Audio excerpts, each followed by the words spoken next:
Kemudian peristiwa berikutnya,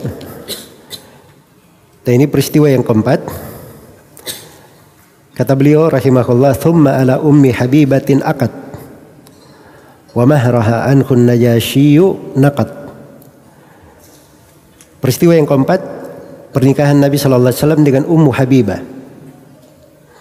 Dengan Ummu Habibah radhiyallahu anha. Dan Ummu Habibah ini adalah putri dari Abu Sufyan.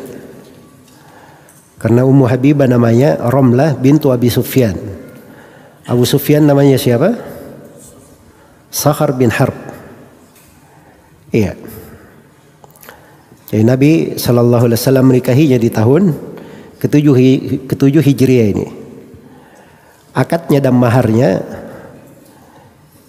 itu dibayar oleh An-Najasyi. Karena Ummu Habibah termasuk dari para sahabiat yang berhijrah ke Habasyah. Ya, beliau berhijrah ke Habasyah. Baik. Maka ketika beliau berhijrah ke Habasyah, beliau waktu itu bersama suaminya ya, Ubaidullah bin Jahsh. Tapi Ubaidullah bin Jahsh meninggal di Habasyah. Maka ya terjadilah pernikahan Nabi sallallahu alaihi wasallam dengan Ummu Habibah, dan maharnya dibayar oleh An-Najasyi. Dan dimaklumi ya bahwa An-Najasyi sendiri beliau masuk Islam. An-Najasyi sendiri rahimahullah beliau masuk Islam. Ya tapi karena An-Najasyi beliau tidak pernah berjumpa dengan Nabi, beliau tidak masuk ke dalam hukum sahabat. Dihitung sebagai muhadram. Karena beliau masuk Islam dan tidak berjumpa dengan Nabi sallallahu alaihi wasallam. Makanya begitu An-Najasyi meninggal, disolati oleh Nabi salat gaib. Dan itu syariat tentang salat gaib, awal syariat tentang salat gaib. Baik, kemudian berikutnya kejadian yang kelima, wasumma fi syatin biha hadiyah. Ini kejadian yang kelima, Nabi sallallahu alaihi wasallam diracuni oleh seorang perempuan Yahudi dengan menghadiahkan seekor kambing. Jadi perempuan Yahudi ini memberi kambing bakar kepada Nabi dan sudah diberikan, iya, sudah diberikan racun padanya. Dan nama perempuan Yahudi ini disebutkan namanya Zainab bintu Al-Harith,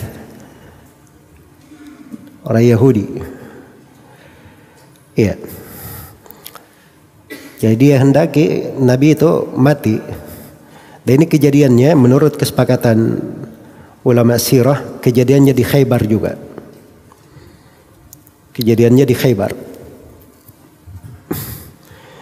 Jadi perempuan ini santai saja, kasih saja. Kalau dia Nabi, racun tidak akan membahayakannya. Kalau dia bukan Nabi, maka kita akan beristirahat dari kejelekannya. Begitu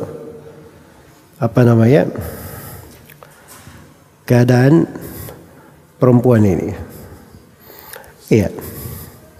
Dari mengatakan bahwa perempuan ini setelah itu masuk Islam. Iya. Dari mengatakan bahwa dia tidak masuk Islam, maka dibunuh oleh para sahabat karena perbuatannya itu. Baik. Kemudian setelah kisah peracungan ini, kejadian berikutnya atau peristiwa berikutnya dikatakan di sini oleh penulis, "Tsumma istafa Safiyatan Safiyah." Kemudian Nabi sallallahu alaihi wasallam memilih Safiyah sebagai istrinya. Safiyah maksudnya pilihan beliau sebagai istri. Ya. Ini sahabiah yang mulia, ibu kita Ummul Mukminin Safiyah bintu Huyai. Safiyah bintu Huyai bin Akhtab. Jadi beliau ini dari perempuan Yahudi ya, iya, yang ditawan, masuk di dalam tawanan di perang Khaybar. Jadi oleh Nabi Shallallahu Alaihi Wasallam beliau dimerdekakan kemudian dinikahi, dimerdekakan kemudian dinikahi. Jadilah beliau dari istri-istrinya. Jadi perhatikan ya bahwa yang dinikahi oleh Nabi itu, dan Sofia ini sebelumnya sudah menikah juga ya, dia bukan gadis tapi dia sudah nikah sebelumnya juga. Iya. Jadi tampak di sini ya bahwa Rasulullah SAW menikah itu banyak sebabnya. Ya, dan beberapa yang telah kita sebutkan ketika Nabi menikahinya, dulunya budak dimerdekakan, itu menjadi berkah untuk kaumnya. Jadi berkah untuk kaumnya. Baik, kemudian kejadian yang ketujuh, kata beliau, thumma atat wa man baqiya muhajiran. Kemudian Ummu Habibah datang bersama siapa saja yang berhijrah yang tersisa. Ini kejadian setelah itu, di tahun itu juga para sahabat yang disebutkan berhijrah ke Habasyah, lebihnya itu balik ke Madinah. Balik ke Madinah. Iya, mereka datang kepada Nabi sallallahu alaihi wasallam bersama Ja'far bin Abi Thalib. Dan ini kejadiannya setelah perang Khaybar. Kejadiannya setelah perang Khaybar. Kemudian kata beliau, itu kejadian yang keberapa tadi? Peristiwa yang ketujuh. Kemudian yang kedelapan, Nabi menikahi Maimunah. Wa aqdu Maimunata kana al-akhirah.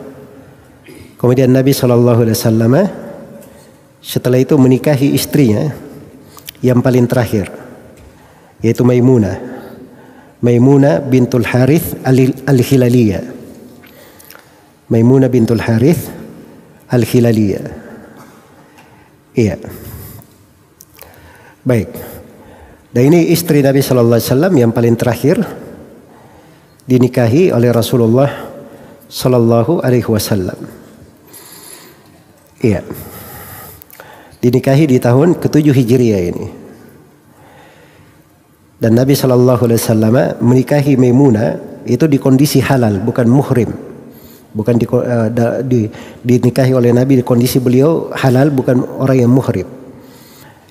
Iya. Dan beliau tinggal bersama Maimunah ketika beliau masih ada di Mekah, di Umrah Qadha itu. Baik. Jadi ini terkait dengan istri-istri Nabi sallallahu alaihi wasallam. Iya. Ya, kalau secara berurut kita urut istri-istri Nabi sallallahu alaihi wasallam. Apa namanya? Yang pertama beliau nikahi siapa? Khadijah radhiyallahu taala anha. Kemudian setelah itu Saudah bintu Zam'ah. Itu yang kedua. Kemudian yang ketiga siapa? Aisyah radhiyallahu taala anha. Kemudian yang keempat Hafsah bintu Umar. Kemudian yang kelima ya, Khadijah, kita ulangi, Khadijah, Saudah, Aisyah, Hafsah. Kemudian Zainab bintu Khuzaimah, 5. Kemudian yang keenam Hindun, Ummu Salamah. Yang ketujuh Zainab bintu Jahsh. Yang kedelapan Juwairah bintul Harith. Yang kesembilan Ummu Habibah. Kemudian yang ke-10 Sofia bintu Huyai. Dan yang terakhir ini Maimunah, yang ke-11. Itu urutan semuanya. 11 nama istri Nabi sallallahu alaihi wasallam. Terkait dengan masalah wafatnya, nanti saya akan berikan lagi ya rincian tentang wafatnya, urutannya untuk istri-istri Nabi sallallahu alaihi wasallam sesuai dengan pembahasan nanti.